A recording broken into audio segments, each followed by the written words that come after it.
IPS D रूपा Modgil. Bureaucratic circles में इनका नाम आपने जरूर सुना होगा। कभी सीएम को इन्होंने गिरफ्तार किया तो साथ 40 ट्रांसफर का रिटर्न गिफ्ट भी इन्हें मिला।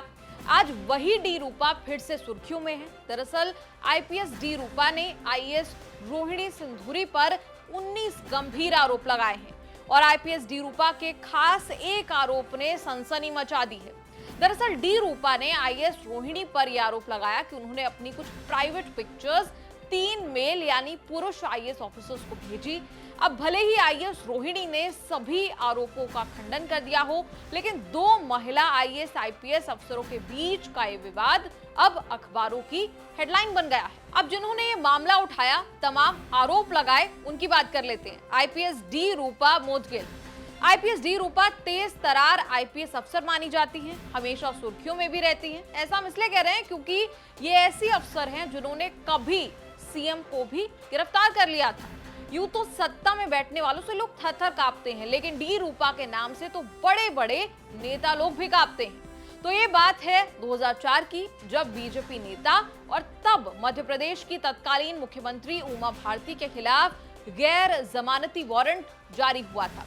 दरअसल जब 2003 में उमा भारती मुख्यमंत्री बनी तो उनके खिलाफ 10 साल पुराने मामले में गैर जमानती गिरफ्तारी वारंट जारी हुआ था। ये मामला कर्नाटक के हुबली से जुड़ा हुआ था, जहां 15 अगस्त 1994 को ईदगाह पर तिरंगा फहराने के मामले में उनके खिलाफ वारंट जारी हुआ था। आरोप था कि उनकी इस पहल से सांप्रदायिक सौहार्द खतरे में पड़ा और उस दौरान रूपा कर्नाटक के धारवाड़ जिले की एसपी थी। अब डी रूपा को वारंट मिला तो उन्होंने अपनी कार्रवाई शुरू कर दी और वो उमा भारती को ही गिरफ्तार करने पहुंच गई। हालांकि जब तक आईपीएस रूपा वहां पहुंची तब तक उमा भारती अपने पद से इस्तीफा दे चुकी थी, लेकिन डी रूपा का सीएम को गिरफ्तार करने पहुंचना ही हेडलाइन बन गया था। बाद में उमा भारती को कोर्ट में पेश होना पड़ा था। करीब 23 साल लंबे करियर में डी रूपा का 40 से ज्यादा बार ट्रांसफर हो चुका है, क्योंकि अपने करियर के दौरान उन्होंने कई नामचीन राजनेताओं पर कार्रवाई और उनसे जुड़े कई खुलासे किए। डेयरिंग माने जाने वाली आईपीएस डी रूपा बुलंद आवाज के लिए जानी जाती है। यहाँ तक कि सिस्टम से टकराव को लेकर अक्सर वो सुर्खियों में रहती है। इसीलिए रिटर्न गिफ्ट में उन्हें कई तबादले भी मिलते हैं, लेकिन कोई भी तबादला डी रूपा के काम के आड़े नहीं आया। ट्रांसफर होकर जहां भी वो गई, खबरें उनके इर्द गिर्द ही घूमती रही। अब शशिकला के स्पेशल ट्रीटमेंट के खुलासे की बात आप याद कर लीजिए। हम उस वक्त की बात कर रहे हैं जब तमिलनाडु की पूर्व मुख्यमंत्री जयललिता की बेहद करीबी शशिकला ने उनके निधन के बाद पार्टी की कमान अपने हाथ में ले ली थी। हालांकि बाद में भ्रष्टाचार के केस में उन्हें जेल जाना पड़ा था। अब ये शशिकला की बुरी किस्मत कहें या फिर आईपीएस डी रूपा की अच्छी किस्मत कि रूपा डीआईजी जेल के पद पर उस वक्त वहां पर थी। डी रूपा ने शशिकला को बेंगलुरु सेंट्रल जेल में मिल रही वीवीआईपी सुविधाओं का खुलासा कर दिया था। डी रूपा के इस खुलासे ने खलबली मचा दी थी। डी रूपा ने अपनी रिपोर्ट में यहां तक दावा किया था कि जेल के अधिकारियों ने 2 करोड़ रुपए लेकर जेल के अंदर शशिकला के लिए किचन बनवाया हुआ था। और डी रूपा ने सिर्फ आरोप लगाए ही नहीं, बल्कि सपोर्टिंग एविडेंस भी टेबल पर दे डाला। यानी सीसीटीवी फुटेज, कैदियों के स्टेटमेंट्स टेबल पर उन्होंने लाकर रख दिए। बाद में कर्नाटक सरकार की एक समिति ने भी इस बात को सही बताया था, लेकिन शशिकला कोई अकेली नहीं थी जिन्हें लेकर डी रूपा ने खुलासा किया था। स्टैंप घोटाले में दोषी करार होने के बाद जेल में बंद अब्दुल करीम तेलगी के बारे में भी उनकी रिपोर्ट में ही खुलासा हुआ था।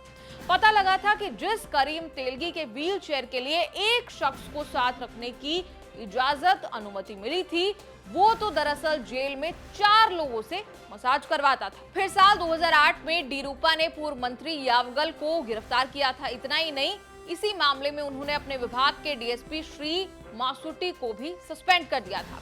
कुछ साल पहले भी बेंगलुरु सेफ सिटी प्रोजेक्ट के टेंडर प्रक्रिया में मल्टी करोड़ घोटाले को लेकर डी रूपा ने अपने वरिष्ठ अधिकारी हेमंत निम्बलकर पर आरोप लगाए थे। रूपा ने कहा था कि टेंडरिंग कमेटी के चीफ होते हुए निम्बलकर नियमों का उल्लंघन करके खास कमेटी को तरजीह दे रहे थे। वहीं निम्बलकर का आरोप था कि बिना किसी अथॉरिटी के डी रूपा इस प्रक्रिया में दखल अंदाजी कर रही है। इस पर रूपा ने कहा था कि उन्हें फैसले लेने के लिए प्रक्रिया का हिस्सा खुद मुख्य सचिव ने बनाया था। बाद में डी रूपा का हैंडीक्राफ्ट एम्पोरियम में ट्रांसफर कर दिया गया था। खैर, ट्रांसफर होते गए और डी रूपा अपनी छवि को और ज्यादा गढ़ती गई। हालांकि कई बार ये भी आरोप लगते रहे कि वो मीडिया में आने के लिए आरोप प्रत्यारोप करती हैं। आईपीएस रोहिणी सिंधूरी के साथ हो रहे ताजा मामलों में भी रूपा पर यही आरोप लगाया गया कि डी रूपा का मीडिया में रहने का ये तरीका है। खैर, मीडिया में सुर्खियां बटोरने से भी बहुत पहले 2000 में वो पब्लिक आई में तब आई जब उन्होंने साल 2000 में उन्होंने यूपीएससी की परीक्षा में ऑल इंडिया 43 रैंक हासिल की। इसके बाद उन्होंने हैदराबाद के सरदार वल्लभ भाई पटेल राष्ट्रीय पुलिस अकादमी से ट्रेनिंग ली थी और ट्रेनिंग के दौरान अपने बैच में डी रूपा की 5वीं रैंक आई थी। इसके बाद उन्हें कर्नाटक काडर में शामिल कर लिया गया था। उनकी पहली पोस्टिंग कर्नाटक के धारवाड़ जिले में बतौर एसपी हुई थी। इसी से जुड़ा हमने उमा भारती का मामला भी आपको बताया। इसके बाद गदग जिले, बीदर और यादगीर जिले में भी एसपी के तौर पर डी रूपा कार्यरत रही। बाद में साल 2003 में आईएएस अधिकारी मुनीश मोदगिल से उन्होंने शादी कर ली। बता दें कि डी रूपा अपने राज्य में गृह सचिव के पद पर आसीन होने वाली पहली महिला, वो देश की पहली महिला पुलिस अधिकारी भी हैं जिन्हें पुलिस डिवीजन में साइबर क्राइम की कमान सौंपी गई थी। इस पूरे मामले पर आपका क्या है कहना, कमेंट्स में लिखकर बताएं और देखते रहिए न्यूज़ तक।